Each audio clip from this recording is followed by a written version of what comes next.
The episode begins with Cogs digging up something on the surface of the moon. Leading the Cogs are the big bad Beetleborgs. No, I'm serious. They had the costumes from that little Power Rangers-esque show lying around and decided to use them for this. And who should be watching them but Andros, wearing the cloak that makes him completely conspicuous against the Grey Rocks. They spot him, of course, riding on horses after him. For the record, this is the Machine Empire here. Why do they have horses? Anyway, Andros morphs and escapes, leading to the true reunion part of this episode. Why, I even once met Lord Zed and Rita. Yeah? So did I. So how did Bulk get back to Earth from Miranoi? Well, the best answer is, shut up and don't question it. Bulk and Skull are back together again. You really think we ought to bug him? It sounds important. Excuse me, sir. You have a phone call. Now, there have also been a lot of theories about Bulk and Skull's respect for Tommy, ranging anywhere from knowledge of his past as a ranger to simply being respectful to him given their past together. I, however, just kinda grin because in rewatching all these old episodes, I can't help but remember one particular scene. Well, looky who we have here, Skull. Yeah, it's the new kid who made you look bad at school. Come on. Hey. Nobody insults Bulk. Yeah, nobody. I think you owe me an apology. Eh?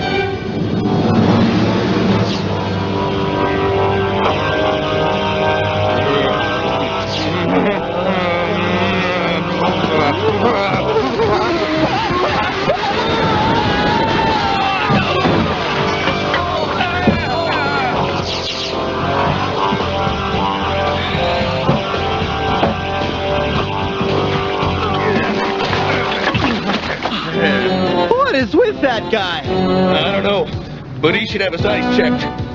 Yeah, I'd be afraid to interrupt him too. Carter shows up and recruits Cole, though we never get an answer why it's only him that they want. He brings Cole to the Nasada spaceport where he reunites with Wes and Eric. TJ and Andros come in next. They've all been assembled by a veteran ranger, Tommy. So how will they be getting to the moon to stop the Machine Empire from whatever they're doing? In this. I present the Astro Megaship Mark II. Fresh off the construction yards of KO-35, the fastest spaceship in the galaxy. Oh, hell yeah! New megaship! Okay, we don't see a lot of it, but after losing the first one, it's just great to see a new one. Tommy partially explains the situation. Andros has recently tracked down the remains of the evil Machine Empire. But I thought the Zeo Rangers destroyed them years ago. We destroyed their leaders, but some of their generals managed to survive. Oh, and for the record, it was Zed and Rita who destroyed the Machine Empire, but they weren't around when that happened, so we'll just pretend the Zeo Rangers did it. Before they leave, Andros points out that he thought there was at least one more Red Ranger on Earth. Tommy says that he had hoped that he'd show up, but apparently he didn't. However, they hear a motorcycle outside and go out to check. Jason has arrived. You didn't think I was going to let you do this without the original Red Ranger, did you? Meanwhile, on Miranoi, Leo once again takes the Quasar Saber out of the rock and does epic posing. On board the Astro Megaship, Tommy gives some Cliff Notes summaries of the events of Zeo. While King Mondo and the Royal House of Gadgetry are indeed destroyed, the Machine Empire's generals survived the Z-Wave and have gathered on the moon. Looks like they're digging something there. Well, what would they want on the moon? Serpentera.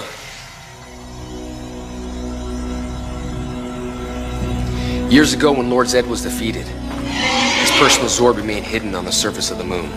But I spent the last few years trailing General Venjix. Just recently, he discovered the hidden location of Serpentera. If the Machine Empire gets their hands on Serpentera, they're going to have more than enough power to destroy Earth. The Beetleborgs install a new reactor in Serpentera to fix its AAA battery issue. The Rangers arrive, and right out of the starting gate, they're badass. You know, if you miss King Mondo that much, I promise we can help you join him. The The fights in this episode are the epitome of win. The thing is, since In Space, there have been less and less unmorphed fights featured on the show. As such, it's just really impressive to see them actually kicking ass in civilian mode. And of course, Carter doesn't waste any time and shoot stuff, because that's how Carter rolls. The Beetleborgs head out to Serpentera to try to board it, but Cole runs out to stop them. Stop! In the name of love! He gets knocked back, but before he's blasted, he's rescued by Leo and Orico, the Red Equation Ranger. The group reunites, and, of course, it's time. Well, what are we waiting for? Let's do it, guys! Morphin' time! Rhinosaurus! Mighty Morphin' Power Rangers! Morphin' time! Red Zeo Ranger! Ah! Shifting the turbo! Red Turbo Ranger! Yeah! Let's rock it!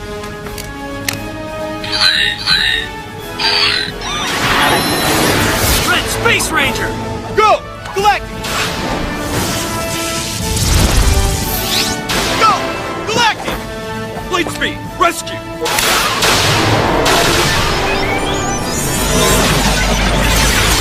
Red Light Speed Ranger! Yeah! Time for Time Force! Time Force! Yeah!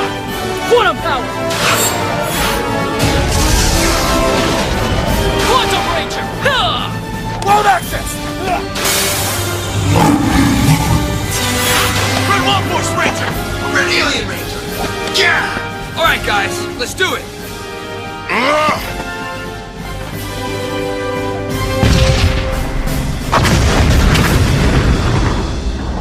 And this, my friends, is how you make a 10th anniversary special. It's incredible watching the fight sequences here, highlighting just how much has changed since the show began. It's especially cool to see the original Mighty Morphin suit doing the more extensive wirework stuff that's been in the more recent seasons. We see how technology has changed to allow for better special effects in the fights. Hell, they even pull off a Matrix bullet time camera spin. Or check this out, a speed up, slow down, ramping effect. And in case you're wondering, this was 3 years before 300 did it. The lead Beetleborg manages to get into the horrible CGI Serpentera and takes off. Carter says there's no time to get back to the megaship, so Cole summons the Wild Force Rider in this incredibly goofy-looking sequence where he flies at the thing. And yes, he uses this thing to defeat Serpentera. Oh, and he even screeches in space. You know, we can live with the whole air on the moon thing, but now you're just trying to piss me off. Cole flies right into the mouth of Serpentera and destroys it. This is the only major misstep of the episode, that Serpentera gets taken down so easily, but there is a reason for it. Anyway, the Rangers say goodbye to each other, and they have a good laugh about Tommy's popularity, especially when Cole calls him the greatest Ranger ever, but they all have their own things to say about why they're all awesome instead.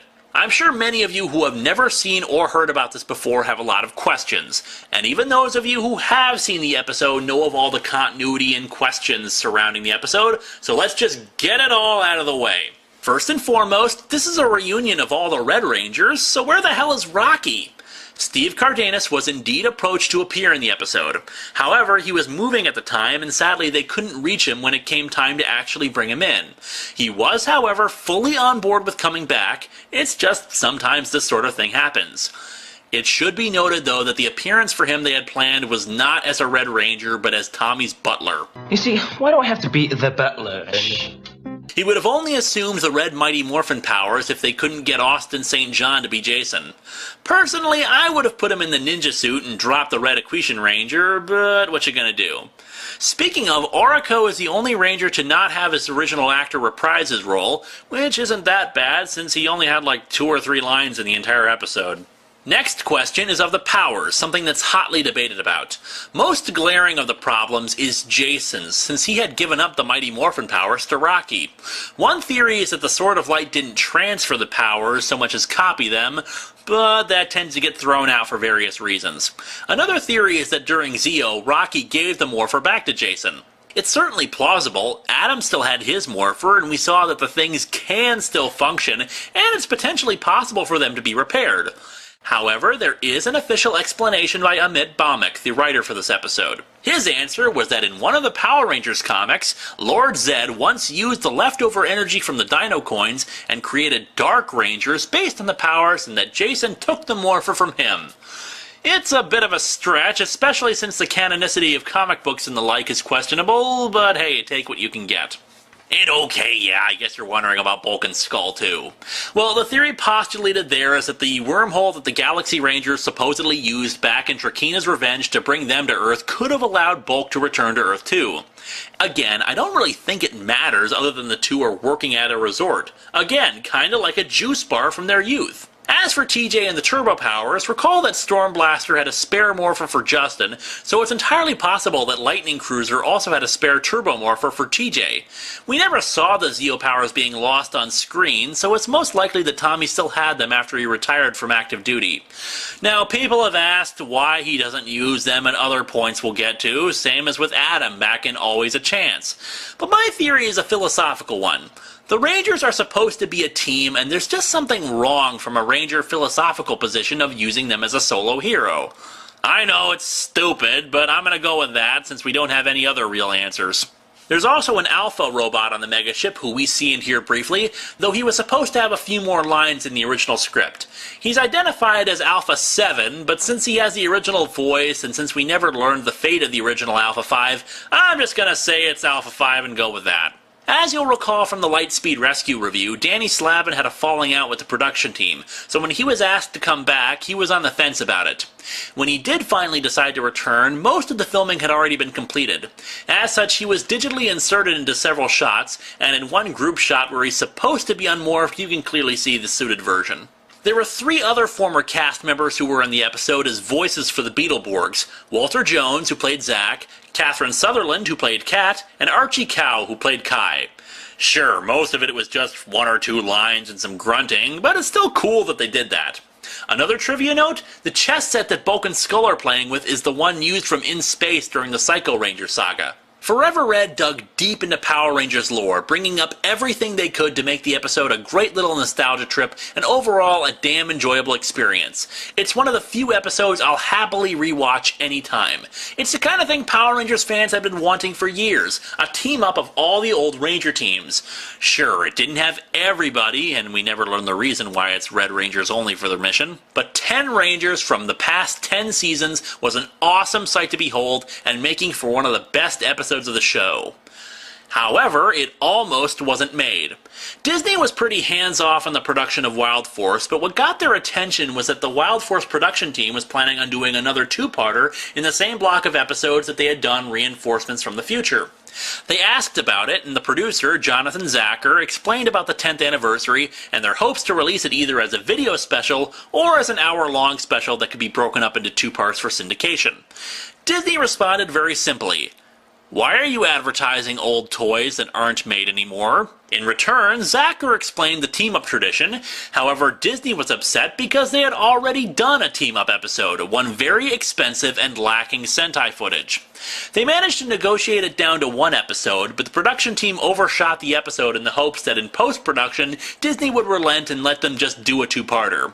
Disney held firm, however, so a lot of footage got cut, mostly just extensions on scenes already there, which you can find on YouTube if you're curious, though it's pretty much unedited footage with multiple takes. To make matters worse, Disney flat out refused to hire people outside of the company for the CGI of the episode, which sadly also meant that the planned battle at the end with Serpentera, which was supposed to include a whole bunch of old Megazords fighting Serpentera, had to be scrapped. Furthermore, the first rough cut for Serpentera was hideous, barely looking like him, and colored purple of all things. With all the budget reductions on it, they ran out of money to finish the episode. As such, the production team went to Bandai for the money needed to finish it. Bandai agreed to finance the remainder, but only if they promoted a new toy in the episode, the Wild Force Rider. And that is why we have the ridiculously dumb sequence of the Wild Force Rider destroying Serpentera, who once vaporized a planet. There's some explanation they've given about how, it was a gift from Animus, who was like a god, therefore it was a godly weapon. No, it's a motorcycle, and it just looks silly.